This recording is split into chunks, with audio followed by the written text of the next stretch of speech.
Hi friends, ఈరోజు ఈ వీడియోలో కేంద్ర ప్రభుత్వం పిఎం కిసాన్ 22వ విడత 2000 రూపాయలను ఈ జనవరి నెలలో సంక్రాంతి కానుకగా విడుదల చేస్తారా లేదా ఏ తేదీని విడుదల చేస్తారు? అలాగే ఈసారి రైతులు ఈ 22వ విడత డబ్బులు పొందాలంటే ఖచ్చితంగా మీ దగ్గర ఈ కార్డు ఉండాల్సి ఉంటుంది. అలాగే ఈ పనులు కూడా చేయాల్సి ఉంటుంది. ఆ కార్డ్ ఏంటి, ఆ పన్నులు ఏంటి? సో దానికి సంబంధించిన పూర్తి ఇన్ఫర్మేషన్ ఈ వీడియోలో తెలుసుకుందాం. అండ్ వీడియో మీద నచ్చితే లైక్ చేసి షేర్ చేసి సబ్స్క్రైబ్ చేసుకోండి ఫ్రెండ్స్. సో ఏమాత్రం లేట్ చేయకుండా వీడియోలోకి వెళ్ళిపోద్దాం. సో కేంద్ర ప్రభుత్వం పిఎం కిసాన్ పథకం గురించి గుడ్ న్యూస్ ఇచ్చింది. ఈ పథకం కింద అర్హులైన రైతులకు ఏడాదికి మొత్తం 6000 రూపాయల ఆర్థిక సహాయం అందుతుంది. ఇది 2000 రూపాయలు చొప్పున 3 విడతలుగా నేరుగా రైతుల బ్యాంక్ ఖాతాల్లో జమ అవుతుంది. గత విడతలు విజయవంతంగా జమ అయిన తర్వాత ఇప్పుడు 22వ విడత ఎప్పుడు వస్తుందనే ఆసక్తి రైతుల్లో ఉంది. ఈ జనవరి నెలలోనే వచ్చే అవకాశం ఉంది. సంక్రాంతి కానుకగా జనవరి 15వ తేదీ వచ్చేలోపు విడుదలయ్యే అవకాశాలు ఉన్నాయి. లేదంటే గనక ఈ జనవరి చివరి వారంలో అయినా ఫిబ్రవరి మొదటి వారంలో అయినా విడుదల చేసే అవకాశం ఉంది. అయితే అధికారిక తేదీపై ప్రభుత్వం నుంచి ఇప్పటి వరకు స్పష్టమైన ప్రకటన రాలేదని గుర్తుంచుకోండి. డబ్బులు జమ అయ్యే ముందు రైతులందరూ తప్పనిసరిగా ఫార్మర్ ఐడి రెడీ చేసుకోవాలి.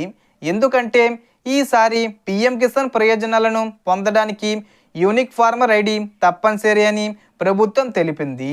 ఫార్మర్ ఐడి అనేది రైతుల డిజిటల్ గుర్తింపు.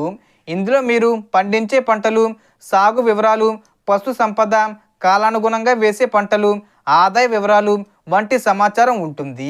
దీన్ని పొందడానికి ఆధార్ కార్డు, ఆధార్కు లింక్ అయిన మొబైల్ నంబరు, భూమి పత్రాలు, అవసరమైతే రేషన్ కార్డు వివరాలు సమర్పించాలి.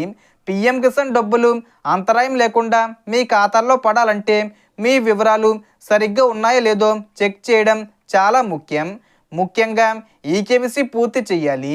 ఆధార్ కార్డు బ్యాంక్ ఖాతాతో లింక్ అయి ఉండాలి. ఖాతా యాక్టివ్గా ఉండాలి. భూమి రికార్డులు లేదా పేర్లలో అక్షర దోషాలు ఉంటే డబ్బులు ఆగిపోవచ్చు. కాబట్టి వెంటనే సరిదిద్దాలి. సాంకేతిక కారణాలు లేదా డాక్యుమెంట్ అప్డేట్ చేయకపోవడం వల్ల చాలామంది రైతుల డబ్బులు పెండింగ్లో పడుతున్నాయి.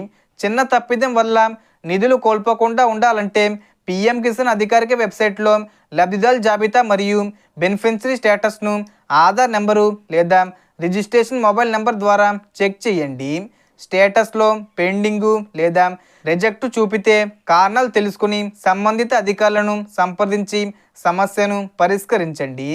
పెరుగుతున్న వ్యవసాయ ఖర్చులు మరియు వాతావరణ మార్పుల నేపథ్యంలో ఈ పథకం రైతులకు పెద్ద భరోసాగా నిలుస్తుంది. విత్తనాలు, ఎరువులు, సాగునీటి ఖర్చులు, కూలి ఖర్చులకు ఇది ఉపయోగపడుతుంది. కొత్త సంవత్సరం వ్యవసాయ సీజన్ ముందు నిధులు అందితే పెట్టుబడి భారం తగ్గుతుంది. అదేవిధంగా డిజిటల్ విధానాల వల్ల మధ్యవర్తులు లేకుండా నేరుగా బ్యాంక్ ఖాతాల్లోకి డబ్బులు వస్తున్నాయి. సో మొత్తం ఇన్ఫర్మేషన్ ది ఫ్రెండ్స్. మీకు ఈ వీడియో నచ్చితే లైక్ చేయండి, షేర్ చేయండి అండ్ సబ్స్క్రైబ్ చేసుకోండి. Thanks for watching.